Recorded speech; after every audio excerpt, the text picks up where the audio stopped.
Assalamualaikum warahmatullahi wabarakatuh. Nama saya Safara Miza Putri dari NIM 2405016010 dari Pendidikan Biologi Fakultas Keguruan dan Ilmu Pendidikan. Jadi pada video kali ini saya mau mereview kembali materi yang sudah disampaikan oleh Ibu dosen Dr. Nina Kwina, SPD MPG, dengan matkul Bahasa Indonesia.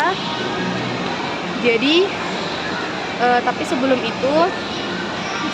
saya mereview materinya, saya mau sedikit vlog karena kebetulan hari ini saya lagi beli laptop dan mau jalan-jalan juga. Jadi simak terus videonya. Let's go.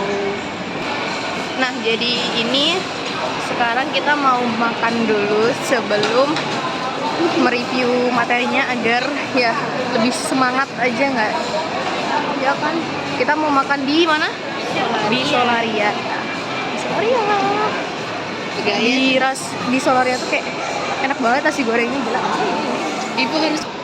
Jadi ini lagi diproses pesan makanan. Yeay. Jadi Ibu kenal saya nggak? Saya Nurhesa Fitri, Ibu. Betul. Dibayarin sama Hesti. Bohong aja, Bu. Nah, ini kita udah selesai bayar, terus kita mau duduk. Mau di mana? Di sini, Kak. Ya, di sini. Nah, kamu sih. Takut kenapa? Jadi kita lagi nunggu pesanannya. Kita pesan nasi goreng. Kita bagi dua aja sharing karena emang porsi nasi Solaria itu memang banyak banget sih.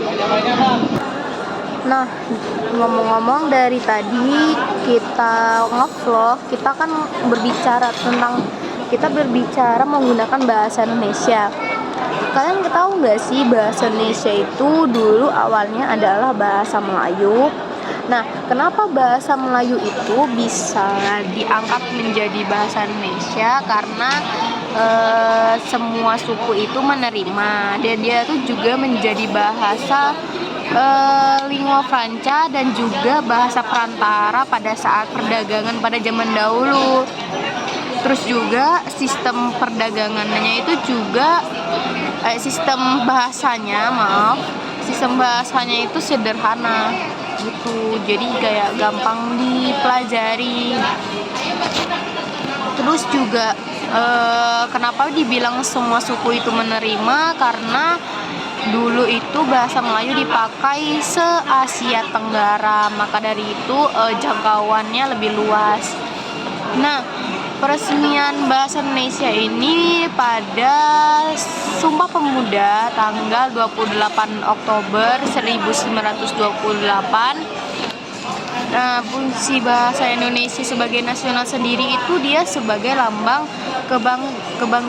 kebangsaan. Nah, jadi kenapa dibilang lambang kebangsaan? Misalkan kita lagi di luar negeri, terus kayak ada orang dengar kita berbicara menggunakan bahasa Indonesia, orang tanpa harus tanya kita orang mana, udah tahu kalau misalkan orang itu udah tahu kalau misalnya kita itu dari orang Indonesia gitu.